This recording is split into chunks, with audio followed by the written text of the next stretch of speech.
Ok. Listos. Vamos a comenzar la clase en unos segunditos. Y damos gracias al Eterno por la presencia de cada uno de ustedes. Que Hashem, que es bueno, los bendiga a todos y los guarde a todos. Amén.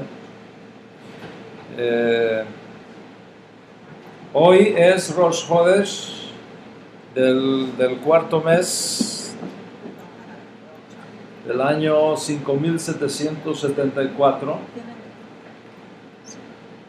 que se corresponde, si me lo puedes cambiar, sí, que se corresponde con el 28 de junio del año 2014 del anuario secular. Justo cuando estamos entrando en el cuarto mes de nuestro anuario, vamos a continuar tratando el tema que iniciamos previamente sobre el asunto de eligiendo tu judaísmo. Es muy importante la conferencia de hoy. ¿Okay? Es la sexta conferencia que estoy dando sobre este tema. Creo que todavía me van a quedar como dos más, por la cantidad de personas que están pidiendo más información específica sobre algunas cosas, y entonces vamos con la ayuda del Eterno a proveerla. Pero tienes que tener presente algo, y es que lo que voy a compartirte hoy aquí está fundamentado en lo que ya hemos estado compartiendo desde antes, hace 6 semanas atrás, continuas. ¿Okay? Entonces es muy importante que si por alguna razón tú no has tenido acceso a la información contenida en las 5 conferencias previas, las pidas, las adquieras. La mayoría de las conferencias todavía están por un tiempo más en live stream. O sea, la puedes ver en tu casa, ¿okay? Ponerte al día. Estás hablando de aproximadamente unas 10 horas de información que tenemos ahí. Y esto es importante para que tú puedas tener todo el entorno de los informes que tengo para ti en la clase de hoy. Y hemos hablado de varias cosas. Hemos hablado de la realidad de una nueva generación de comunidades emergentes formadas por aquellos que, usando un lenguaje que aparece en las Escrituras, se identifican como las ovejas perdidas de la casa de Israel. Hemos hablado de la realidad del judaísmo bíblico como la única religión del mundo que puede demostrar científica, históricamente, su origen divino. Hemos hablado de que, aunque el judaísmo dado por Dios a través de Moshe es uno solo, al paso del tiempo y debido a factores sociales, políticos y sobre todo a las condiciones de exilio que ha experimentado nuestro pueblo hasta recientemente, y fundamentados en el hecho también de que cada judío es diferente a los demás, se han creado diferentes interpretaciones de ese judaísmo único. Y consecuentemente es crítico que tengas en cuenta que cada generación de judíos tiene rasgos únicos. Y consecuentemente el judaísmo no existe hoy día como algo monolítico, como ese judaísmo único que recibimos de Moshe, sino que existe en diferentes formas. ritos, tradiciones, expresiones que demuestran la pluralidad de expresiones de aquel único judaísmo. Somos un solo pueblo, con una sola Torá, con una sola revelación original. Sin embargo, tenemos historias distintas, tenemos desafíos diferentes, tenemos realidades únicas, dependiendo del lugar, del tiempo, dependiendo de las circunstancias dadas en la geografía de nuestra vivencia judía.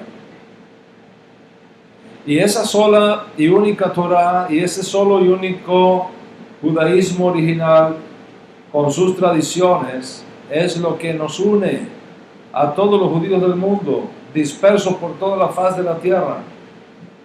Y al mismo tiempo, debido a las diferencias de circunstancias, también tenemos diferencias con el resto. Y eso es lo que explica por qué hoy, del único judaísmo que recibimos de Moisés, subsistimos con muchas expresiones, con muchos ritos y con muchas tradiciones. No pienses, por tanto, que esta o aquella expresión del judaísmo es la única válida. O no se te ocurra la idea de pensar que tu judaísmo es exactamente igual al que Moshe nos entregó hace 4.500 años. No existe hoy día un judaísmo exactamente igual al que recibió de Moshe. Es más, si Moshe se apareciera hoy aquí y empezara a hablarnos, la mayoría de nosotros no lo entenderíamos, porque el hebreo que se hablaba en aquella época no es el hebreo moderno que se habla hoy día. Esto puede ser comparado a leerte a Don Quijote en la lengua cuando fue escrito por Cervantes la primera vez. Posiblemente muchos de nosotros no entenderíamos. Nos costaría mucho trabajo entender el español del siglo XVI, del siglo XVII. Entonces, no caigas en el error de pensar que, bueno, ok, ¿sabes qué? Mi judaísmo es exactamente igual al que nos dio Moisés y todos los demás están equivocados. No caigas en ese error. No existe hoy día un judaísmo exactamente igual al que recibimos de Moshe, por la simple razón de que nuestras condiciones han cambiado. Y por lo tanto hemos tenido que hacer innovaciones, hemos tenido que hacer adaptaciones, hemos tenido que hacer contextualizaciones para hacer relevante los principios fundacionales de aquella única fe en las nuevas condiciones que hemos enfrentado, buscando siempre no alterar esa esencia del judaísmo único revelado desde Sinaí. Y esos cambios implican las diferencias que vemos en costumbres, en prácticas, en ritos, que marcan, entre otras cosas, la belleza del judaísmo que hemos recibido. Entonces, cuando venga alguien a decirte, yo represento el único judaísmo auténtico que existe y los demás están equivocados, no le creas. Nadie puede decir, nuestro judaísmo es el único, todos los demás no cuentan, son ilegales, están descalificados, no sirven. Nadie puede decir, nuestro judaísmo es la genuina expresión del judaísmo sinaítico. Nadie puede decir, nuestro judaísmo es el único que está autorizado y los demás están equivocados. Hay una realidad histórica innegable. No podemos tapar el sol con un dedo. Eso está ahí. cualquiera persona inteligente en el mundo simplemente se dedica a investigarlo y va a llegar a esa conclusión. Tenemos que aceptar esta realidad. ¿Cuál es la realidad? La unidad en la diversidad. Esa es la realidad. En otras palabras, el judaísmo es uno.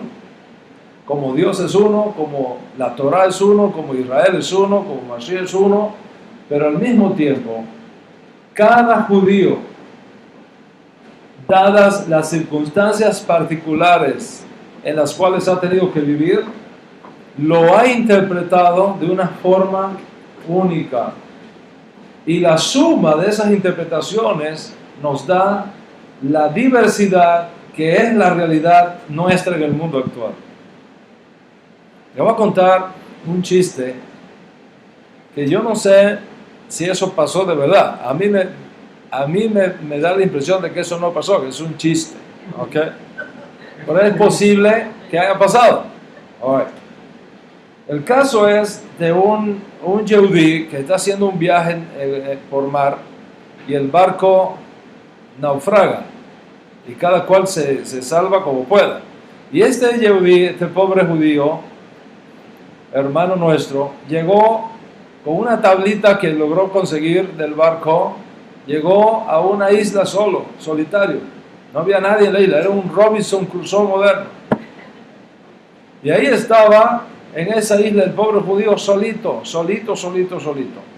Sobrevivió 2 años allí, en esas condiciones inhóspitas, sobrevivió 2 años, hasta que por fin dieron con él y fueron a rescatarlo, la prensa, todo. Cuando llegaron, el hombre tenía un kibutz, tenía una granja, tenía gallinas, tenía chivos, tenía hortalizas, tenía todo. La prensa no lo podía creer, qué bien organizado, él solo, él es el rey en aquella isla.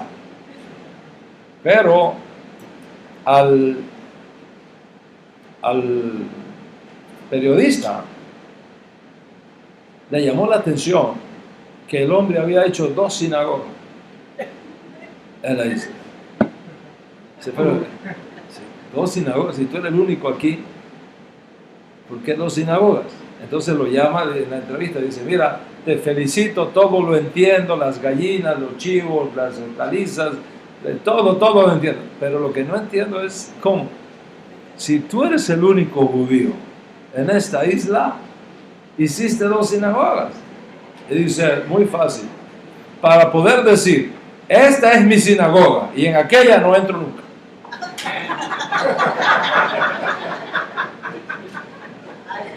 Esta es la mía, allá no entro nunca. Esa es la realidad de nuestro pueblo, ¿ok? Entonces, debido a esto, Rabotai, debido a esto, se demanda de ti que has abrazado las raíces hebreas de tu fe con todos los descubrimientos teológicos, con todos los descubrimientos culturales, sociales, etcétera, que el cielo te ha enviado, que tú tengas la mejor información posible para que puedas hacer la mejor decisión posible, a fin de que elijas el tipo de judaísmo que mejor expresa tu nueva identidad, ya sea como un judío que retorna, ya sea como un judío que se reencuentra con sus raíces judías, ya sea como un judío que decide ser judío por elección.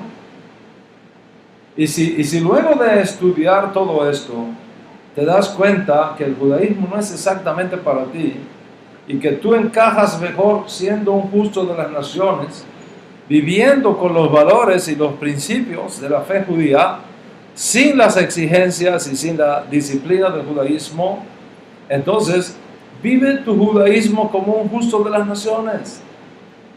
No tiene nada de malo eso.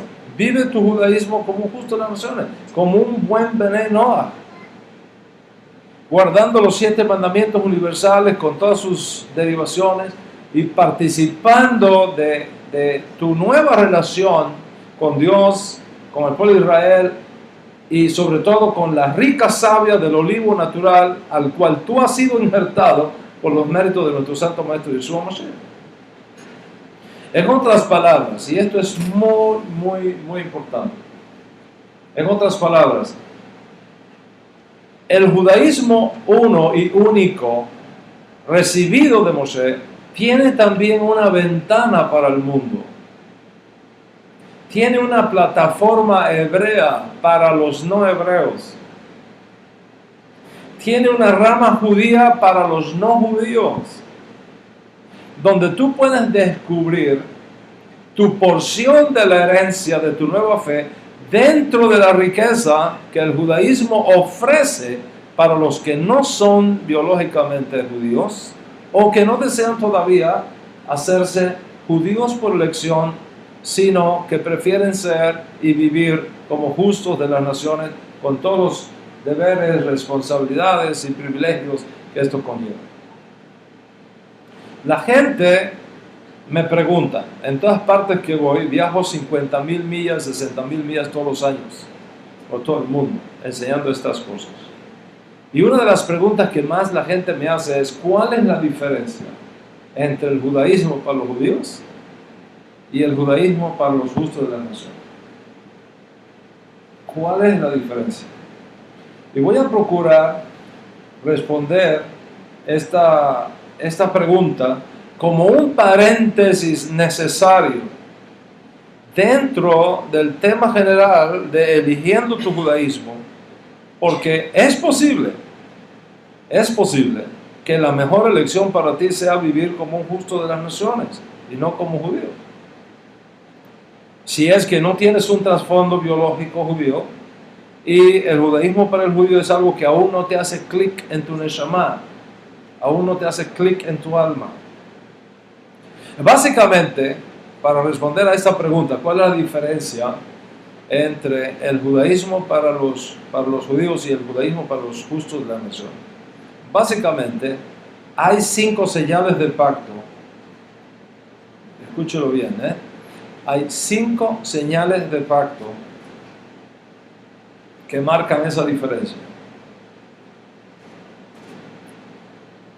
5 señales de pacto que son especialmente diseñadas para el judío y que una persona que no es judía no tiene por qué responsabilizarse con ellas. Y las voy a tratar de explicar e ilustrar, no solo explicar, ilustrar en la conferencia de hoy.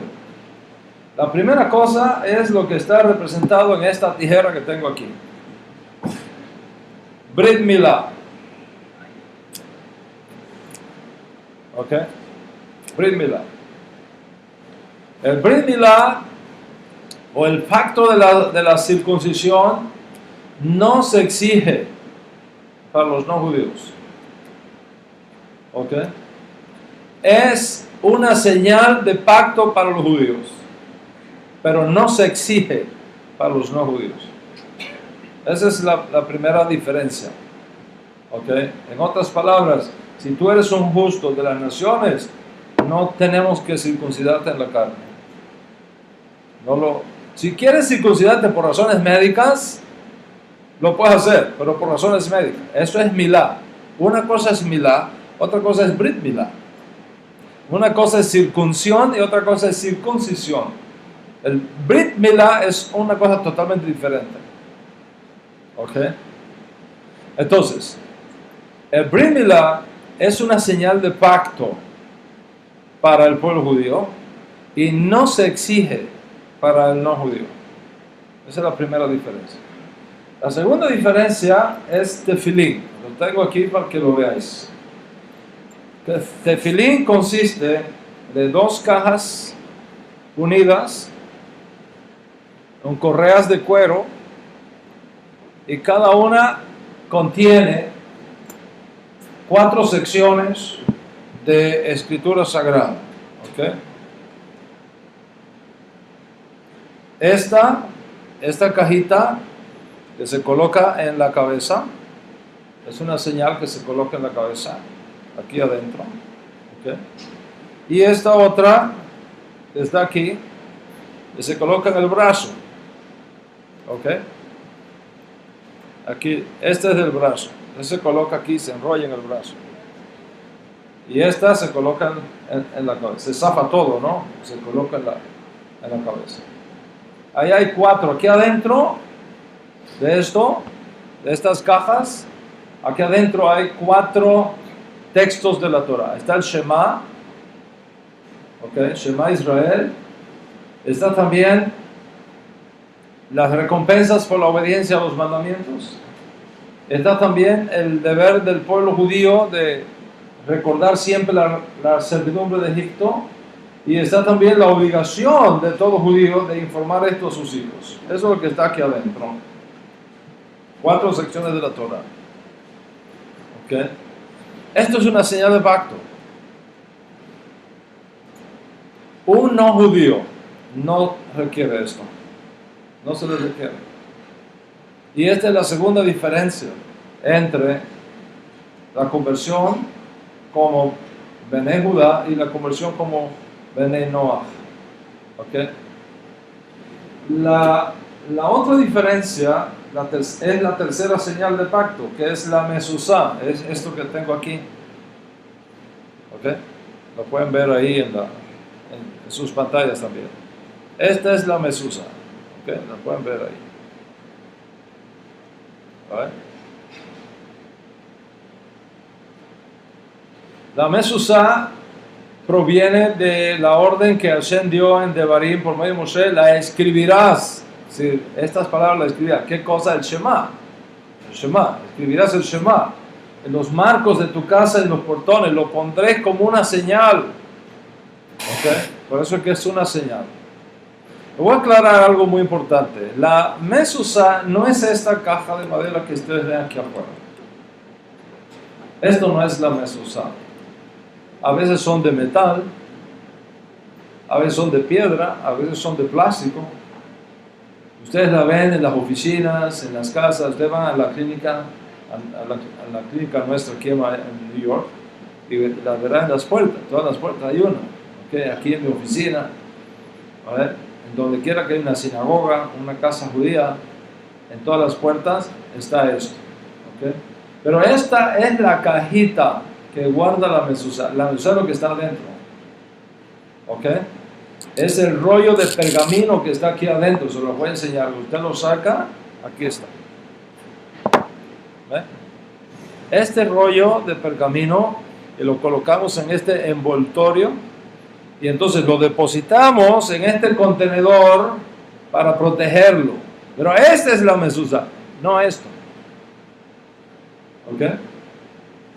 Es igual que el kiddush. Hacemos kiddush con vino, pero la copa es el contenedor. El vino es el que hace el kiddush, no la copa. La copa es solo el contenedor. ¿Ok? La mezuzá es esto. Esta es la mezuzá. Este es el contenedor de la mezuzá. Y se lo colocamos aquí adentro. ¿Ok? Aquí está la marca que dice Shaddai, que se corresponde con esta Shin que está aquí afuera. Shin de Shaddai, de Shalom, etc. ¿Okay? Y entonces lo pegamos en las puertas, en el lado derecho. Cuando tú vas a salir, cuando tú entras a tu casa, siempre se coloca al lado derecho. No al lado izquierdo, cuando vas a entrar a tu casa. Cuando vas a entrar a tu casa, debe estar al lado derecho. Se divide normalmente el marco de la puerta en 3 secciones, y en la tercera sección, en cualquiera de esos lugares de la tercera sección se coloca. Los askenazis lo colocan inclinaditos, nosotros los sefaríes los colocamos recto. Eso es una diferencia entre askenazí y sefarí, pero bueno, ese no es el punto acá. Okay. El día que se marca la casa judía como un lugar donde vive o trabaja un yehudí, entonces se hace todo un protocolo, que hay que hacer algunas bendiciones, se hace un brindis para marcar la casa. Es decir, cada comunidad tiene costumbres diferentes, pero más o menos hay un protocolo. La idea es que ahí se está haciendo como una extensión del templo de Jerusalén, como una extensión del territorio de Dios aquí en la tierra. Donde quiera que haya una mezuzá, el mensaje que se envía es: aquí se vive y se enseña la unidad de Dios, la unicidad de Dios, Y aquí se está sujeto a los 613 mandamientos de la Torah. Como un justo de las naciones no está sujeto a los 613 mandamientos de la Torah, no se le requiere. Porque esto es una señal de pacto para el Yehudi. ¿Okay? ¿Lo ven? Entonces, ¿cuántas señales de pacto ya hemos visto? 3. ¿Cuáles son? ¿Okay? ¿Cuál es este? Brit Milá. ¿Y este? Tefilín. ¿Y este? ¿Ok? La Mezuzá. Ahora tenemos otro más que se los traigo aquí para que lo veáis. Es el Tzitzit. ¿Ok? Es el Tzitzit. Es una señal de pacto. ¿Ok? Tzitzit es también una señal de pacto. ¿Ok? Es una señal de pacto. Lo hay de dos formas. Lo hay el pequeño, que uno, si yo le muestro debajo de mi ropa, de mi camisa, yo llevo uno. ¿Ok? Donde están los tzitziot colgando. ¿Lo ven? Están los tzitziot colgando. ¿Vale? 4 flecos colgando de las franjas de nuestra ropa, que sirve para recordarnos los 613 mandamientos de la Torah a la cual yo estoy sujeto. Entonces, se usa de esas dos maneras. El pequeño, que lo llevamos por dentro todo el tiempo, se llama el talit katan, o pequeño, y este gadol, que se usa para las oraciones. ¿Ok? Las oraciones de la mañana, las oraciones de la tarde, en el caso de los sefaríes. ¿Ok? Los sefarditas, cuando hacemos shaharit en la mañana, lo usamos, y cuando hacemos minjá también lo usamos. Es una costumbre sefarí. Los ashkenazí tienen una costumbre diferente. ¿Ok? Pero es más o menos lo que les estoy mostrando acá. ¿Qué pasa? Como el Yehudí no tiene responsabilidad con los 613 mandamientos, y esto está haciendo una alusión a los 613 mandamientos, no se le requiere un veneno. Los varones que hacen su conversión como veneno, no se les requiere usar esta cuarta señal de pacto, que es el tzitzit. ¿Cuántos están conmigo hasta aquí? Ahora, hay una quinta señal de pacto. ¿Ok? Hay una quinta señal de pacto. ¿Cuál es esa quinta señal de pacto? El Shabbat. ¿Ok? El Shabbat. El Shabbat es una quinta señal de pacto. El Shabbat como memorial de la salida de la esclavitud de Egipto. No solamente como un memorial de la creación.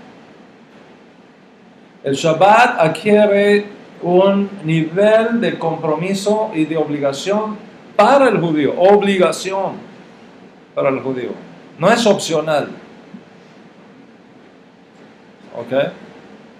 El Shabbat es mandatorio para el judío. Pero no se le exige de esa manera al no judío. ¿Ok?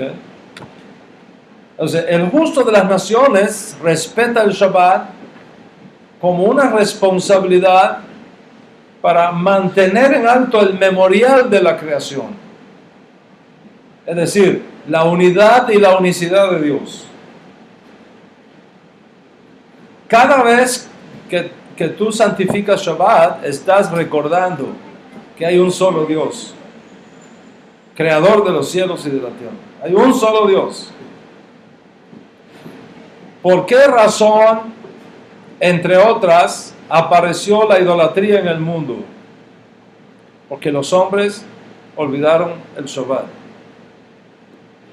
Y al olvidar el Shabbat, quitaron el cerco de protección que les hacía recordar todas las semanas que detrás de la creación hay un creador. Y por olvidarlo, entonces confundieron al creador con la creación y le rindieron culto a la criatura como si fuera el creador.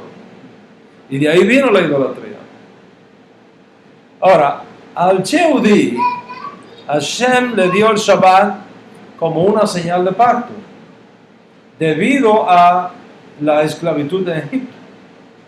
En otras palabras, el judío, además de santificar Shabbat en memoria de la creación, está obligado a santificar Shabbat en memoria de la redención de Egipto.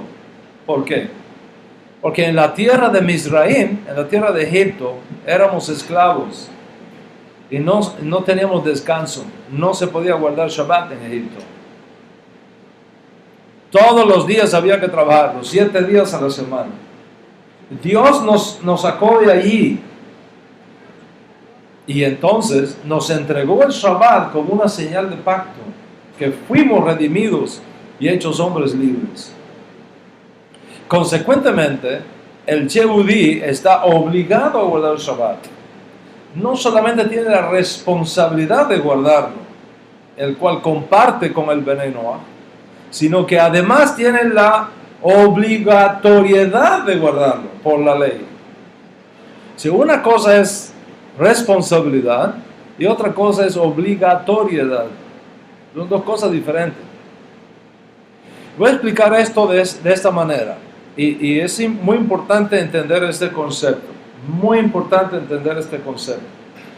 El judío tiene una relación legal, una relación de pacto legal con Dios basada en la Torá con sus 613 mandamientos. No question about it. Recuerda eso siempre. El Yehudí tiene una relación de pacto legal con Hashem que está fundamentado en la Torá con sus 613 mandamientos. El justo de las naciones tiene una relación de pacto basada en su fe.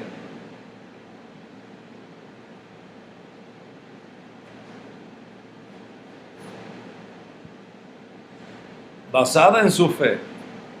Por eso que dice Rav Shaul, tú, hablando del gentil que ha hecho su conversión al Dios de Israel, tú por la fe estás en pie.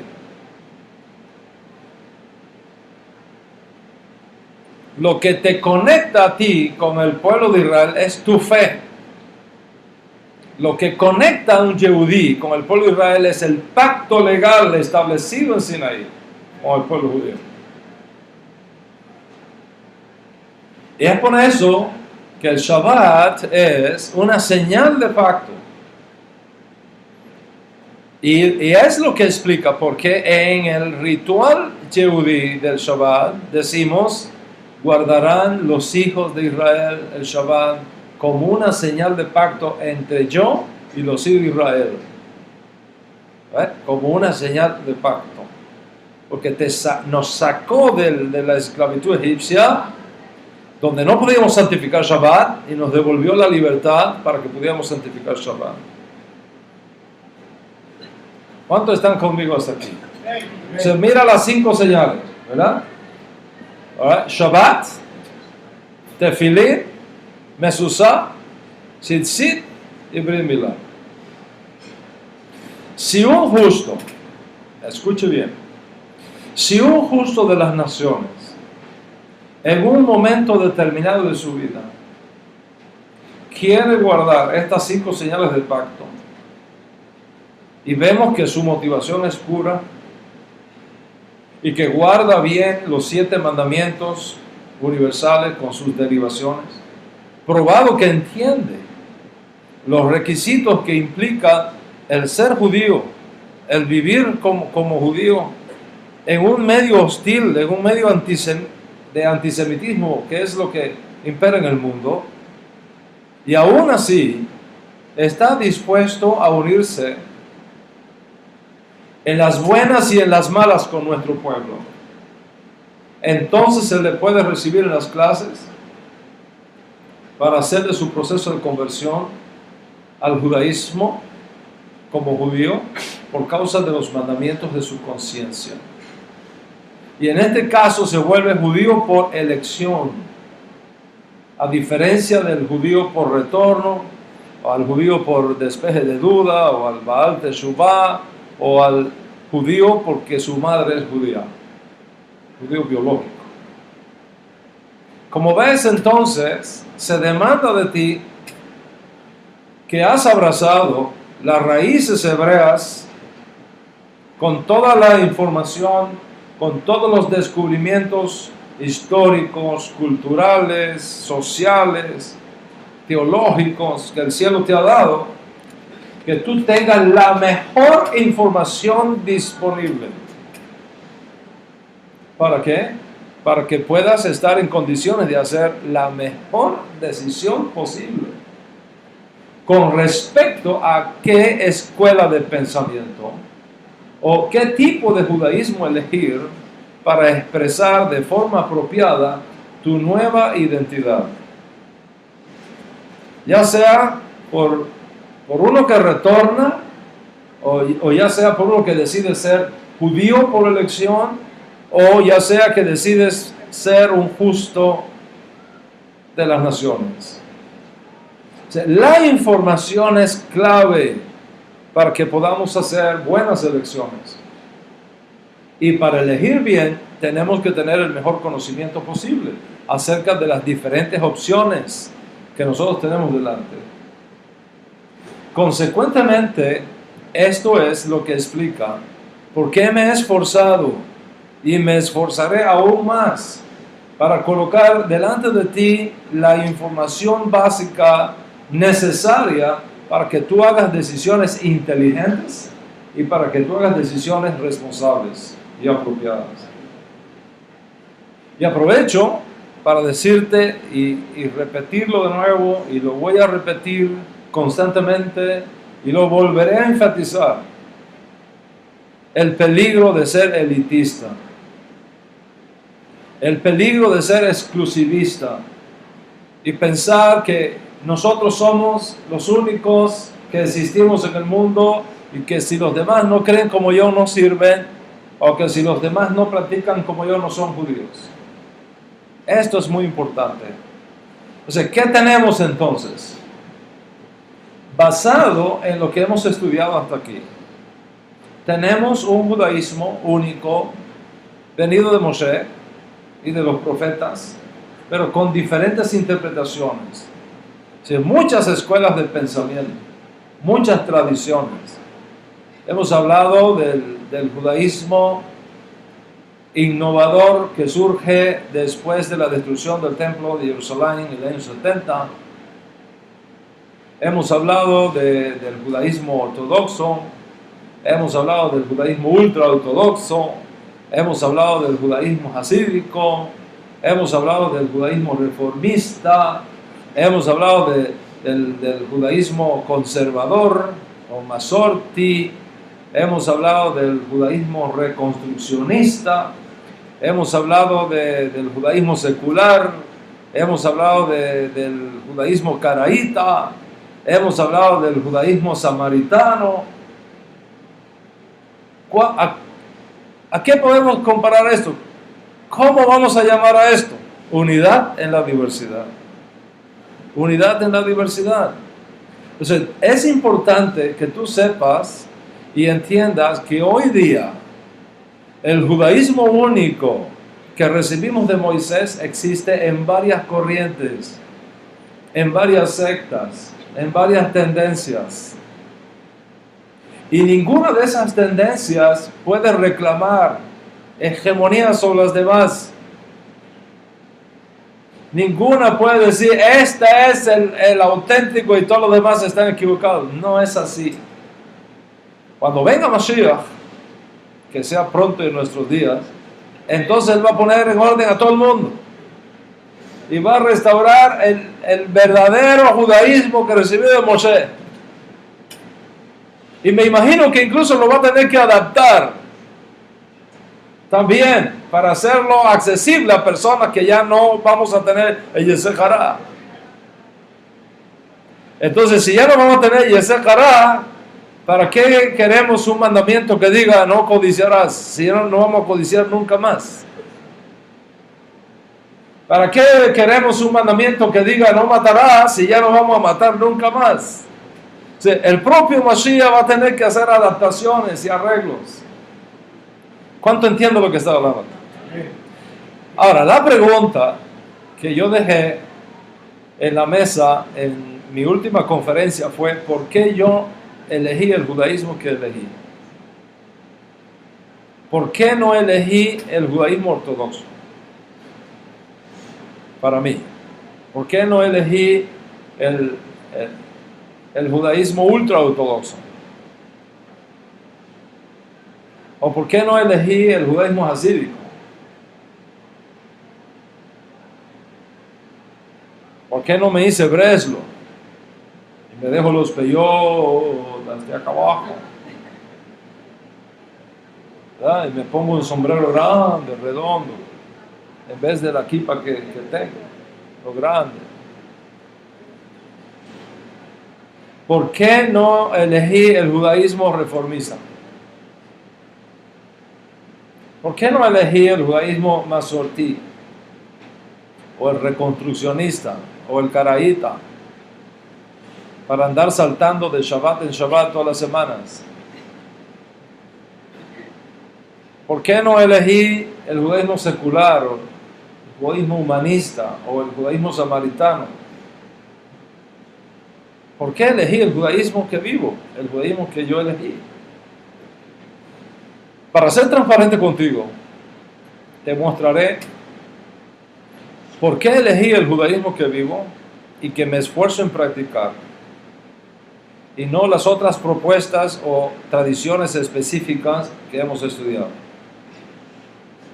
Te voy a explicar con toda honestidad. Pero para explicarte por qué elegí el judaísmo que elegí, quiero mostrarte cómo se llama ese judaísmo. ¿Cuál es el judaísmo que yo elegí para mí, para mi familia, para mi casa? Elegí para mí lo que conocemos como judaísmo netzarita. Ese es el judaísmo que yo elegí para mí y para mi casa. Ese es el judaísmo que fue uniendo a otros líderes en otros lugares de América Latina en los últimos 25 años, y que por razones de la necesidad nos vimos en la casi obligatoriedad de establecer una alianza que de hecho existe, una alianza internacional que reúne en su seno todos los que, como yo, hemos elegido este judaísmo para nosotros. Y por eso nos llamamos la Alianza Netzarita Ami, que quiere decir pueblo mío. Ese es el nombre que tiene. La pregunta es esta. Ok, si se cansan me avisan para entonces parar, hacer un receso y seguir, porque estoy tan entusiasmado con esto que si no me paráis voy a estar aquí hasta las 2 de la mañana. Y yo no creo que tenga el don de hacer milagros de resucitar a euticos modernos. Ok, quiero asegurarme que todo el mundo esté sentado, que no haya nadie en una ventana alta allá arriba. Ok. ¿De dónde viene este nombre? Judaísmo Netzarita, Netzarim. ¿De dónde viene? La respuesta es esta. Viene del Tanaj, es decir, de la Santa Escritura, Torah, Nevi'im, Ketuvim, viene del Tanaj. Y viene del testimonio que tenemos en esos escritos que amamos muchísimo y que los consideramos sagrados, como es el Código Real, popular e incorrectamente conocido como Nuevo Testamento.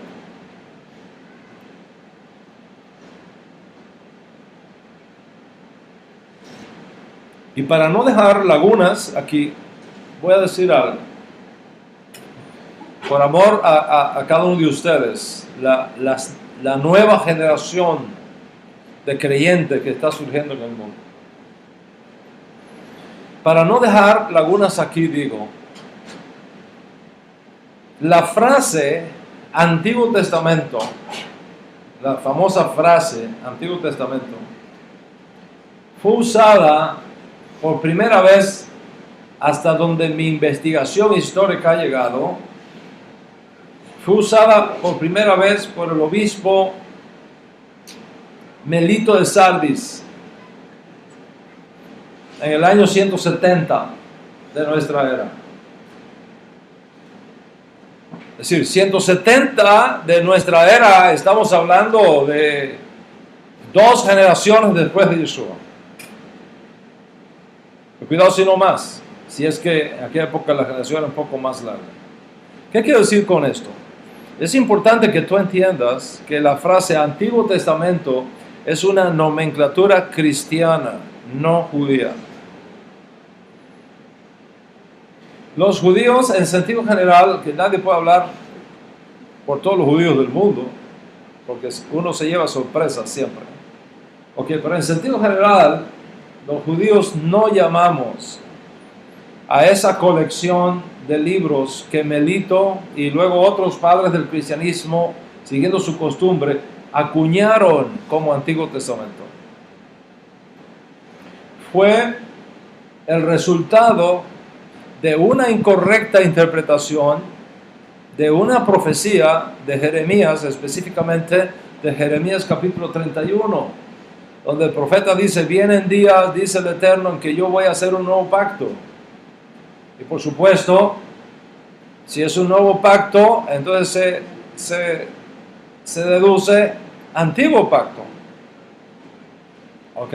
Nuevo pacto, antiguo pacto.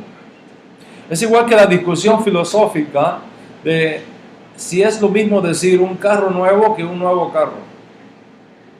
Think about it. Parece igual, pero no es igual. No es lo mismo decir me compré un carro nuevo que decir me compré un nuevo carro. Te puede haber comprado un nuevo carro, pero es del año 80.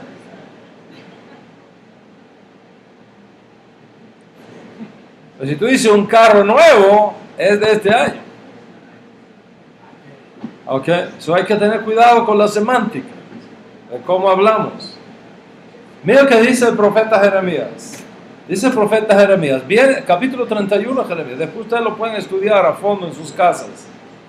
Vienen días, dice Hashem, en que haré un nuevo pacto, ok, con la casa de Israel y con la casa de Judá. No como el pacto que hice con sus padres el día que los tomé de su mano para sacarlos de Egipto, porque ellos rompieron mi pacto, aunque yo fui un esposo para ellos. Sino que este es el nuevo pacto que yo voy a hacer, declara el Señor, con la casa de Israel, después de aquellos días. Claro, el profeta Jeremías no dice cuáles son después de aquellos días, lo deja ahí. Pero dice, después de aquellos días, ¿qué días? Eso es tema para otra conferencia. ¿Qué días? Eso es lo que dice. Después de aquellos días, yo voy a hacer un pacto con la casa de Israel. ¿Cuál es el pacto? Dice, pondré mi Torah en sus mentes y en sus corazones. Las voy a escribir. Yo seré para ellos su Dios. Ellos serán para mí mi pueblo. Y no tendrán que enseñar ninguno más a su compañero diciendo conoce a Hashem, porque todos me van a conocer, desde el más pequeño de ellos hasta el más grande.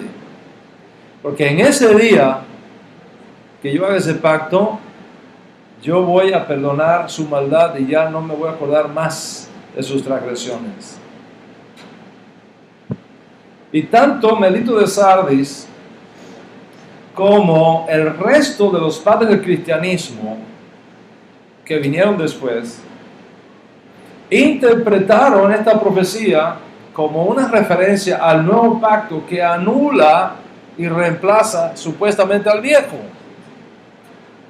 Y que una vez llegado Jesús, okay, como ellos llamaron también equivocadamente a Yeshua, una vez llegado Jesús, decían, se abolió el antiguo pacto y se estableció el nuevo pacto con un nuevo pueblo. ¿Cuál es el nuevo pueblo? La iglesia, que ahora reemplaza al viejo pueblo elegido. Entonces, la teología cristiana se da este fenómeno de lo que se conoce técnicamente como teología del reemplazo y teología de la transferencia. teología del reemplazo, porque reemplaza un pacto con otro, y teología de la transferencia, porque transfiere los beneficios de un pueblo a otro pueblo. Y todo eso es falso, absolutamente falso. En primer lugar, Dios nunca cambió su Torah. Cambió el lugar donde le iba a poner. De afuera del corazón, adentro del corazón. De un lugar lejano a un lugar más cercano aún. De un lugar separado de ti a un lugar pegado a ti, dentro de ti, que se vuelve parte tuya. Dice el profeta Jeremías: pondré mi Torah dentro de ellos, en sus corazones las voy a escribir. En segundo lugar, Dios nunca cambió los destinatarios del pacto. Es decir, Dios nunca reemplazó al viejo pueblo por algún nuevo pueblo. Porque si tú miras bien, la profecía de Jeremías dice: este es el pacto nuevo que yo voy a hacer con la casa de Judá y con la casa de Israel. No dice con Colombia. Yo sé que va a ganar y todo. Baruch Hashem. Mira eso, ¿cómo sabéis? Se echaron al agua. All right. No dice con Colombia, no dice con Rusia, no dice con Chile, ni con Brasil. ¿Okay? ¿Con quién dice? Este es el nuevo pacto que yo voy a hacer con la casa de Judá y con la casa de Israel. ¿Qué cosa es la casa de Judá y la casa de Israel? Es un lenguaje monárquico para hablar de las dos casas de Israel, para hablar de todo Israel. Ese Israel que se había dividido a partir de la monarquía de Salomón. La muerte de Salomón causó la división de la monarquía. Cuando hablamos de casa de Judá, casi le está hablando de todo Israel. Y en tercer lugar, la más grande de todas las mentiras introducidas en el mundo por los padres del cristianismo, que Yeshua fue el que hizo ese cambio. Eso no se lo cree ni el Papa.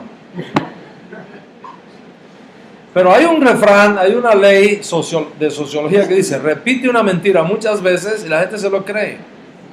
Porque la gente, debido a las condiciones que imperan en el mundo, la gente se cree con más facilidad la mentira que la verdad. Diga una mentira, todo el mundo la cree. Diga la verdad y oye, le cuesta a la gente creer. Yo le estaba compartiendo, creo que fue en Miami, en una conferencia. Yo le decía a la comunidad allá: mire, si nosotros quisiéramos tener aquí una comunidad de 3,000, 4,000, 5,000 personas, eso es fácil. ¿Ok? Eso es fácil de hacer. Tú me traes una copita de agua, una botija de aceite y unos pañitos, y yo empiezo a hablar de que esta agua con el pañito, si tú se lo llevas a fulano que está allá, le va a hacer un milagro, que venga todo el mundo a pasar por debajo de un palo, y cuando pase se le van a quedar todas las cosas malas, y esto empieza a llenarse. A la vuelta de un año tenemos 3,000 personas aquí creyendo en esa mentira. Ahora, le hablas la verdad a la gente, le hablas del arrepentimiento, le hablas de responsabilidad con Dios, le hablas de vivir vidas rectas, le hablas de ser honesto en tus negocios, le hablas, ahí no, eso es muy fuerte. Nos gusta lo fácil, nos gusta lo rápido, nos gusta una religión que sea sin compromiso. Te hago un presupuesto sin compromiso. No, yo te hago sin compromiso. Esta es la época de sin compromiso. Y la gente piensa que el reino de los cielos también es una migaja sin compromiso. Y no es así. ¿Ok? Decir que Yeshua fue el que hizo estos cambios es la cosa más repugnante que uno podría imaginar. ¿Y cómo la gente se cree eso? ¿Cómo me vas a decir a mí que Yeshua fue el que hizo este cambio, cuando el propio Yeshua dice: ni les pase por la cabeza la idea de que yo he venido a cambiar la Torah a los profetas? No es que he venido a cambiar la Torah, no he venido a cambiar la ley, he venido a darle la correcta interpretación. No va a pasar, mire, ni una sola yod, la letra más chiquita que hay en el alfabeto hebreo, no va a pasar una sola yod de la Torah, una sola no va a pasar. Y dijo más, dijo, cualquiera que enseñe, ¿ok? Cualquiera que enseñe que uno de estos mandamientos más pequeños de la Torah ha sido anulado, muy pequeño será llamado en el reino de Dios. Una sola misma, una solita misma, la más pequeña, quien diga que eso pasó, muy pequeño será llamado en el Nahuel Samuel.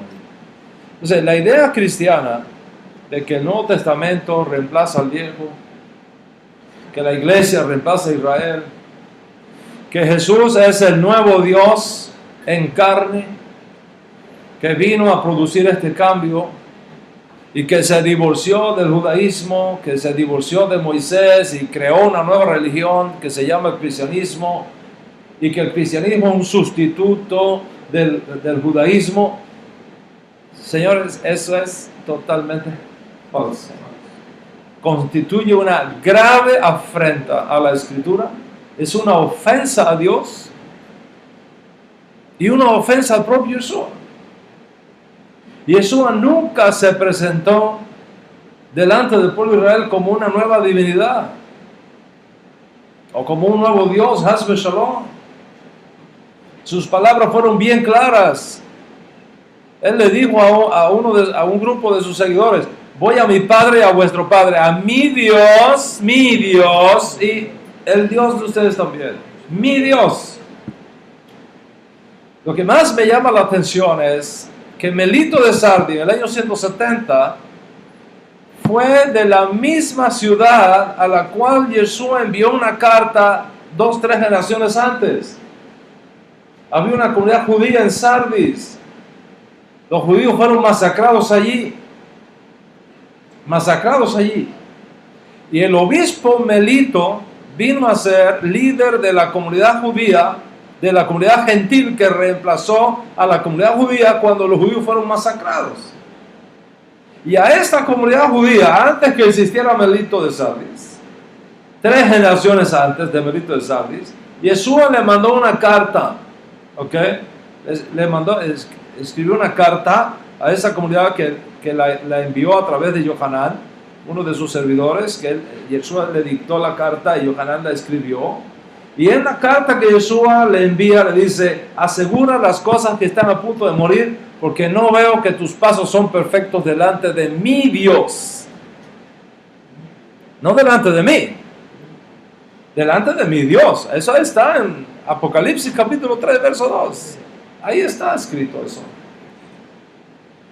Y al líder judío de la propia comunidad de Sardis, escucha esto, a la propia comunidad de Sardis, de la que luego Melito viene a ser, ¿ok? Es a la que se le dice: oye, las cosas no están bien delante de mi Dios. Mi Dios.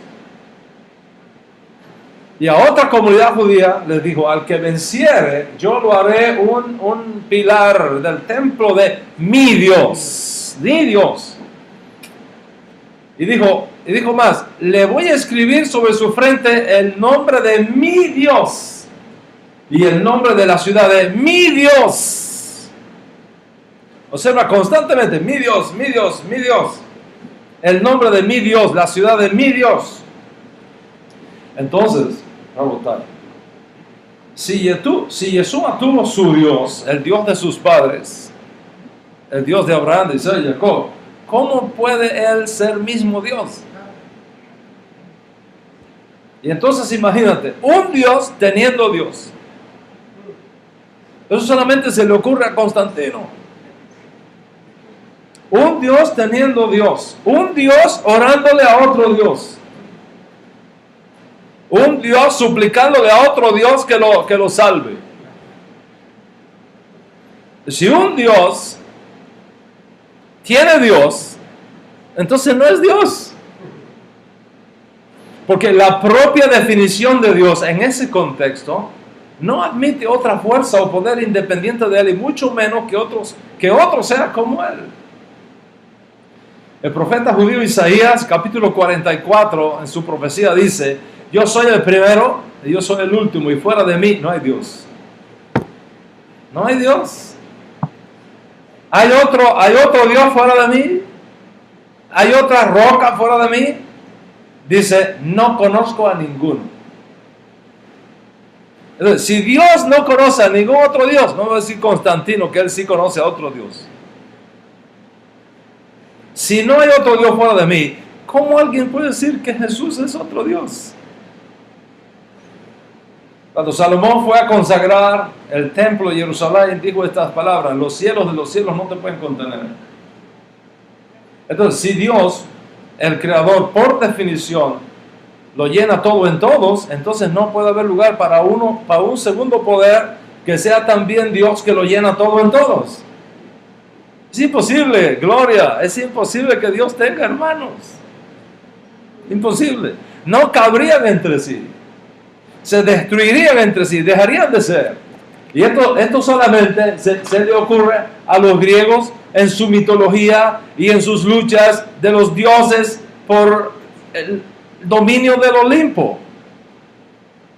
O hay un solo Dios o no hay Dios. Hasbe shalom. En otras palabras, el Dios de Yeshua tiene que ser tu Dios. Y si el Dios de Yeshua no es tu Dios, you are in serious problem. Estás en serios problemas con Dios. Si el Dios de Yeshua no es tu Dios. ¿Cuánto está conmigo hasta aquí? Ahora, ciertamente, cuando hablamos de Mashiach no estamos hablando de cualquier cosa. Estamos hablando de algo muy grande, muy extraordinario y muy glorioso. ¿Okay? La revelación de Mashiach en la persona de Yeshua ben Yosef, nuestro santo maestro, es lo que anuncia el cumplimiento de la transición entre la promesa y la renovación del pacto anunciado por Jeremías y la colocación de la Torah en el corazón de la gente con sus enseñanzas, apropiándose de la neshama de cada uno. Y esa transición innegable nos coloca en una posición irrevocable entre la lucha contra el mal, hacia la búsqueda de la luz, de esa luz final, cuando el Mashiach se va a revelar con toda su fuerza y va a llenar al mundo entero con el conocimiento del Eterno, como las aguas cubren la mar, y entonces los seres humanos seremos inmortales y estableceremos así, con la ayuda de Mashiach, la totalidad del reino de Dios entre los hombres. Y debido a esto, nuestro justo Mesías recibió la revelación de que si nosotros, y ahí es donde está nuestra responsabilidad, eso es lo que tenemos que entender, Alex. Si tú entiendes esto, entiendes todo, hermano. Y si tú lo entiendes, Ruth, lo entiendes todo, hermana querida. Al momento que esto hace clic en nosotros, hemos dado un tremendo paso de avance en la redención. ¿Ok? Debido a esto, nuestro justo Mesías recibió la revelación de que si nosotros lo levantamos, esa es nuestra responsabilidad, levantarlo a Él. Si yo fuere levantado, a todos voy a traer a mí mismo. Cuando nosotros le mostremos al mundo quién es realmente Mashiach, sus auténticas enseñanzas que fueron dadas para que se conocieran en toda la faz de la tierra, entonces dice Él, atraeré a todos a mí mismo, y el resto de las profecías se van a cumplir como Él ha dicho. Y esto es evidente en las parábolas que Él nos da del Malhut Shammai. En las parábolas está esbozado de forma codificada, para decirlo de una manera cabalísticamente, en las parábolas de Mashiach, están codificadas cabalísticamente todas las estrategias para lograr esta noble misión que se puede identificar en 10 puntos extraordinarios y maravillosos. Primero, nuestra responsabilidad en preparar al mundo para el advenimiento de Mashiach. Una pequeña semilla que se transforma en un gigantesco árbol y que da sombra y alimento a todas las aves de la tierra. Esa es la primera. Segunda, nuestra responsabilidad de aprender Torah, la sabiduría divina, cuya máxima expresión es Mashiach. Mashiach es, en términos del mundo espiritual, el Big Bang del conocimiento y de la sabiduría de Dios. Dice él en sus parábolas, un buscador de perlas que al encontrar una perla preciosa de gran precio va y vende todo lo que tiene por adquirirla. Tercero, nuestra responsabilidad por desarrollar el entendimiento espiritual para tener conciencia del principio material de Dios. Como dijo Mashiach, no temáis manada pequeña, porque a mi Padre le ha placido daros el reino. Nuestra responsabilidad de establecer el amor y la unidad de todo Israel. El poder del amor gratuito para erradicar el odio gratuito, para unificar todas las neshamot, todas las almas de nuestro pueblo. Un amor que según Yeshua tiene que comenzar por ti mismo, amarte a ti mismo. Y tiene que seguir con amar a tu esposo, amar a tu esposa, amar a tus hijos, amar a tus padres, amar tu familia, amar tu prójimo. Y así irse extendiendo hasta alcanzar a todas las neshamot de nuestro pueblo. Como dice el maestro, amad y perdonad si alguno tuviere queja contra otro. La responsabilidad de mantener la luz del Shabbat encendida como una luz que al encenderse no se oculta debajo de la cama, en las parábolas de Yeshua, sino que la luz del Shabbat se pone arriba para que todos la vean.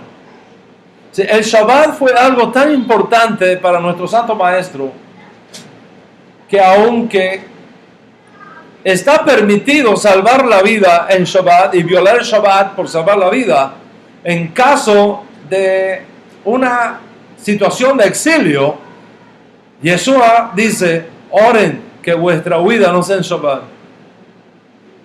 Oren que vuestra huida no sea en Shabbat. Que vuestro tener que salir por vuestra vida no sea en Shabbat. Porque el propio Yeshua había dicho que salvar la vida en Shabbat está permitido. Está permitido. Sin embargo, él pide que aún en caso supremo, mejor es salvar la vida sin violar el Shabbat. Y por lo tanto le dice, oren para que no corran Shabbat, para que no os veáis siquiera en la posición legal de violar legítimamente el Shabbat. Mira eso. Mira el amor que tiene Yeshua por el Shabbat. La responsabilidad del rigor en cumplir los mandamientos de Dios. Dice el maestro, si tu mano derecha te lleva al pecado, córtatela. Si tu ojo derecho te lleva a violar la Torah, arráncatelo. Porque es mejor entrar manco o ciego en el Mahur Shammai que con 2 manos y con 2 ojos descubrir que llegas al Geinom. Es decir, el maestro enfatiza la importancia que tiene conquistar y subyugar las demandas de la mala inclinación que luchan contra el alma divina dentro de ti. ¿Cuánto entienden lo que estamos hablando acá? La sexta responsabilidad establecida por el Ribi es la relacionada con el Shalom Bayit. El buscar siempre un hogar de paz, donde la esposa desarrolla las bellezas de abajo y el esposo trae las bellezas de arriba en unidad y paz. Dice Yeshua, cuando tú vayas a hospedarte a un lugar, busca un Shalom Bayit. No te hospedes en un lugar donde no hay Shalom.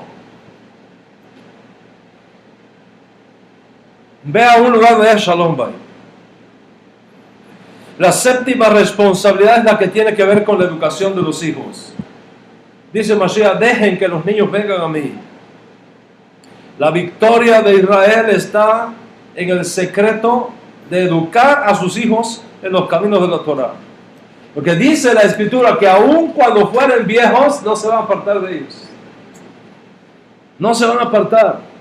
Y si se han apartado, y si se han desviado, las promesas de Yeshua es que van a regresar. Y a los padres que están aquí, cuyos hijos se han desviado, y a las madres que están aquí, cuyas hijas se han desviado, recuerden las enseñanzas de nuestro Ribi. El hijo pródigo regresará. Regresará. No se va a quedar, tu hijo no se va a quedar a vivir con los puercos. Va a volver. Y recuerda eso siempre, papá y mamá, recuérdalo. No importa lo que tus hijos estén haciendo ahora. No importa si se han desviado. No importa si te están deshonrando. No importa. Tu hijo va a volver. Tu hija va a volver. Y aunque lo alcance la vejez, no se van a apartar. Yeshua nos dejó el legado de la enseñanza de la Torah de generación en generación. Vayan y enseñen todo lo que yo les he revelado. La octava responsabilidad es llenar tu casa de Torah. Ese es el legado de Yeshua para nosotros. Un buen escriba, dice él, tiene en sus tesoros cosas nuevas y cosas viejas. Los tesoros son una referencia a llenar tu casa de libros sagrados. Libros que inspiran. Libros que ennoblecen el alma. Aun cuando tu tiempo de estudio sea medido por tus responsabilidades seculares, la sola presencia de libros santos en tu casa te inspira la lectura, te inspira la fe, te inspira a las causas nobles. Y cuando la gente llega a tu casa y tú la tienes llena de libros, sus ojos se van a mover hacia esos libros y de alguna manera van a ser tocados. Las manos de los que visiten tu casa se van a mover hacia esos libros para ser influenciados por su lectura con el conocimiento de la sabiduría divina. Por supuesto, tienes que tener en tu casa cuadros bonitos, cuadros de paisajes, cuadros de héroes, banderas, cuadros de tu familia, etc. Pero es importante que más que cualquier otra cosa tengas buenos libros sagrados en casa. Este es el legado de Yeshua. Son los tesoros nuevos y son los tesoros viejos. Los libros viejos y los nuevos libros que van saliendo, que promueven la paz, que promueven la santidad. Asegúrate que llenes tu casa de libros santos, no de literatura que promueva cosas profanas, no literatura que promueva cosas impuras, sino lo sagrado, lo puro, lo que permanece de generación en generación. Ese es el legado que nos deja Yeshua. La novena responsabilidad que nos deja el maestro es todo lo que tiene que ver con Sedaká. Todo lo que tiene que ver con Sedaká. Un sadik, por definición, escucha eso, es muy importante. Un sadik, por definición, es una persona que procura vivir en santidad y rectitud, teniendo como punto de referencia, por supuesto, la Torah y los mandamientos. La palabra sadik en hebreo y sedaká comparten una misma shoresh, una misma raíz. Quiere decir, un sadik es uno que comparte lo que tiene con otros. Un sadik es uno que dedica su vida a actos de bondad, de caridad. Uno que trabaja a favor de la paz, de la justicia. Tanto es así que dice el maestro, si tu enemigo tiene hambre, dale de comer. Si tiene sed, dale de beber. Y la décima responsabilidad que nos dejó el Ribi es la que tiene que ver con la santidad de tu casa específicamente. Dios quiere proteger tu casa. Dios quiere proteger tu familia. Dios quiere proteger tus hijos. Pero hay que aprender a poner cercos de protección. Dice el maestro, no echen vuestras perlas a los puercos, porque se van a volver contra vosotros y los van a devorar. Los puercos representan todo lo que está prohibido por la Torah y que afecta la paz en el hogar. Entonces, si tú eres un yehudí, tienes que asegurarte de tener una mezuzá en cada puerta de tu casa. En cada puerta de tu casa. Una mezuzá. Si tú no eres yehudí, no se te requiere esto porque es una señal de pacto. Pero puedes poner un cuadrito con un texto bíblico que ilustre la riqueza de la gracia de Dios que se ha derramado en ti. Sea un caso, sea en el otro. De hecho, el valor gemátrico de mezuzá es 65, que se corresponde con uno de los nombres de Dios que está relacionado con la nobleza de David, está relacionado con reinado, está relacionado con Mahud. Entonces, aquí te he esbozado los 10 legados permanentes de Yeshua. Entonces, cuando tú entiendes esto, verás por qué digo que es una total locura y una total falsedad afirmar que Él vino a cambiar la Torah.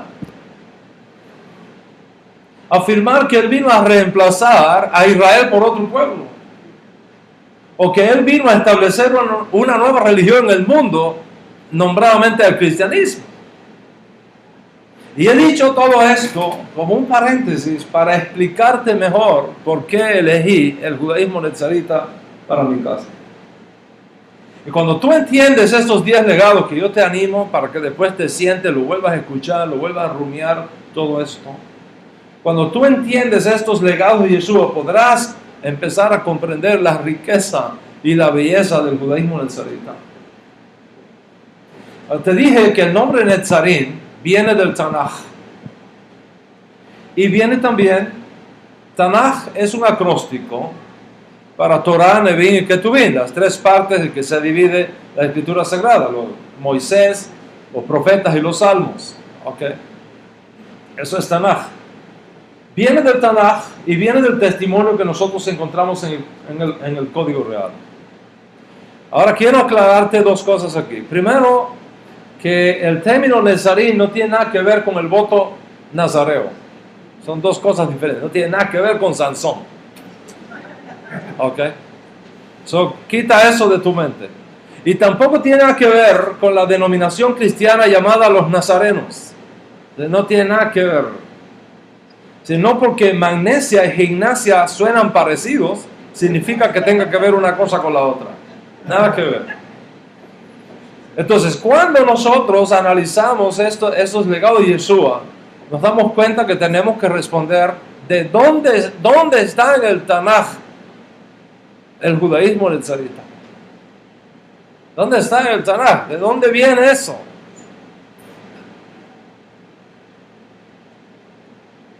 Usted va a tener que esperar la próxima conferencia para entender de dónde viene eso. Porque mi tiempo hoy ha concluido. Espero que el Eterno, que esta serie sirva para animar tu corazón, para ilustrar tu mente, tu conciencia, y que luego con plenitud de causa puedas elegir el judaísmo que mejor expresa tu nueva identidad, ya sea como yehudí o ya sea como justo de las naciones. Mientras tanto, shalom, shalom, y que tengas una semana extraordinaria y bendecida, con mucha alegría y paz para ti y para toda la casa de Israel. Amén y amén.